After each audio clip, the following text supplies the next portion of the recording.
Do you solemnly swear to tell the truth, the whole truth, and nothing but the truth in this proceeding? Thank you. Please sit down. And ipaliwanag nyo lang bakit kayo naanditong dalawa. Kayo na yung magkwento. Sige.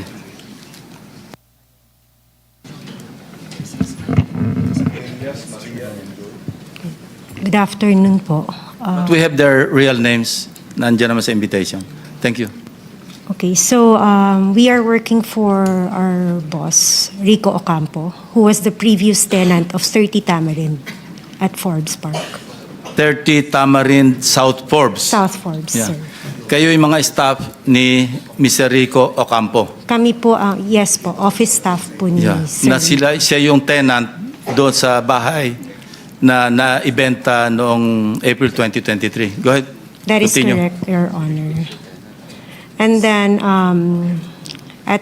during that time, January 29, we were CC'd sa email sa boss namin that we are being evicted January 31 at 3 p.m. Dapat nakalabas na kami ng place. Unfortunately, sa sobrang dami po ng gamit, we weren't able to comply with our deadline. So we have asked TJ Conti, who is the broker from Turnkey Properties. Nakipag-coordinate po kami to have an extension. And we were given until February 3, I think. To that was already 2024 po. And eventually you were evicted. And who informed you that you were being evicted? We were informed by our boss po. It was parang email po ng law firm. And then sinisi po kami ng boss namin for us to be aware that we have to leave the place by January 31, 2024 at 3 p.m. Yeah, I was able to talk to your boss, si Mr. Rico Ocampo. And he made mention na meron kayong nakaharap nung you were forcibly being pushed out of the residence. Nabanggit niya si Carla Discaya. Would you confirm that? That was February 1 po. Yeah. TJ Conti, he introduced us to the contractor, but he didn't mention the name.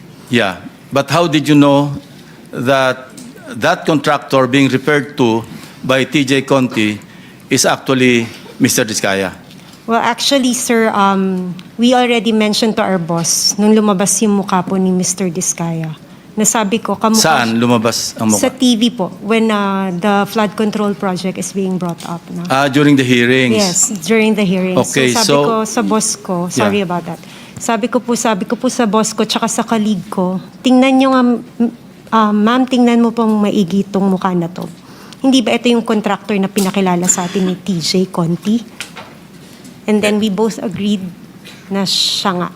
And he was physically there? He was physically there. How long did you talk to Mr. Discaya? It's less than 5 minutes po, pero kasi natandaan namin siya because he was the one manning the people na sinabihan pa na tulungan kami para mapabilis yung pag-move out namin. Kindly narrate the conversation that took place between you and Mr. Discaya at that point in time. Okay. During February 1 po, it was just a short introduction by TJ Conti. He mentioned that he is the contractor. And then February 2, medyo nagtagal po kasi nakiusap na nga kami na we really cannot matanggal lahat ng mga gamit dahil sa sobrang dami. And he also mentioned to us na contractor ako dito meron din kaming deadline. And then we both asked, baka pwede po namin pakiusapan yung may-ari, yung bagong nakabili ng bahay. And then he also mentioned that si Romualdez ang nakabili. And then after po nun, That's according to Mr. Discaya. that is according Okay. to the contractors. Now, nandito tayo ngayon sa pagdinig, kung makikita niyong personal, si Carla Discaya, makikilala niyo? Yes, Your Honor. Pakituro nyo nga kung naandito siya sa loob ng session hall. Lapitan nyo na lang kung sino dyan sa among the resource persons. Hindi, lapitan mo na lang at hawakan mo na lang sa balikat, hindi magagalit yan. Your Honor, Excuse pwede me, po bang... you'll be recognized later. Okay. No? Tuloy lang natin itong proceeding muna. Sige, miss. Pareho kayo na ina-identify nyo na siya mismo yung kaharap ninyo na sinasabing ang may-ari ng bahay, si Speaker Romualdez, at kailangang umalis na kayo? Kindly answer, use the microphone. Tama po, Your Honor. Tama po, sir. So maski ngayon, sa susunod na panahon, sa ibang pagkakataon, ganyan pa rin ang inyong magiging statement. Correct, Your Honor. O ngayon, Curly, it's your turn. Your Honor, okay lang po ba tanggalin nila yung face mask nila? Kasi sa totoo lang po, talagang hindi ko sila naaalala kahit sa panaginip ko na naginip It's ako not ng for you to bangungot. identify them, it's for them to identify you. No? Your Honor, wala po kasi ang maalalang transaction Well, at saka that's your nakapas. option to deny. What we're establishing here is the fact that there are two witnesses present here under oath na sinasabing nagpunta ka doon at nine-name drop mo, totoo man o hindi, si Speaker Romualdez na siya nagmamay-ari, bagong may-ari noong number 30 Tamarin Street sa South Forbes. Yun lang naman eh. It's not for you to be able to, hindi naman ikaw ang witness against them eh. I don't know if I'm correct. Secretary Bida, kindly help me out, or Dong, PG Dong. Tama ba yon? Wala siyang karapatan na i-identify yung nagturo sa kanya? Opo.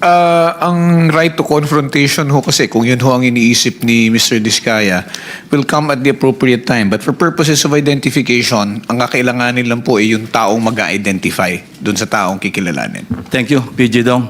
Sige, say your piece. Your Honor, gusto ko po sanang ma-identify po muna yung dalawang nagtuturo sa akin kasi kahit ni minsan po, hindi pa po ako nakakapasok sa South Forbes Park. Hindi ko pa nga alam kung ano mga uri ng mga bahay meron doon. So, malabong-malabo po talaga at wala po akong inuutusan na kahit sinong broker kasi takot po akong bumili sa mga lugar na yun. Ang kaya ko lang bilhin po ng mga lupa sa lugar lang po ng mga Pasig na hindi ganun kamahal ang presyo ng lupa.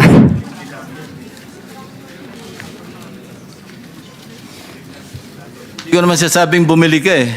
Hindi naman yan sinasabi, ikaw ang bumili. Anyway, that's it, ano? Ang sabi, Mr. Chairman, contractor daw. Ikaw daw ang contractor. Yun ang sabi. Hindi sinabing ikaw ang bibili.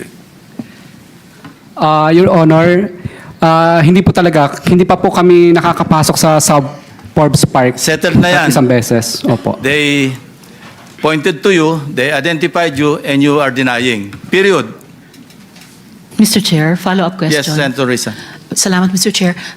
Miss, yung mas malayo sa akin, may nabanggit kayong law firm na kasama nung pagpapaalis sa inyo at pagpasok ng bagong may-ari. Aling law firm po iyon, for the record? Let me just check po my email, Your Honor. Tapos pakisabi na lang sa aming komite through the chair para lang mabuo namin yung sinasabi For that niyong matter, kwento. kung Thanks, alam Mr. nyo Chair. rin, ang sinasabing si Speaker, pero si Speaker ba ang nasa deed of absolute sale? Kung hindi, sino? Kung alam ninyo. It's Golden Peasant po. Golden Peasant Holding Corporation, di ba? That is. Na ang major stockholder, isa nangangalang Paras. Hindi ko lang po sigurado. Yes. But for the law firm, it's Ocampo Manalo Valdez Lim.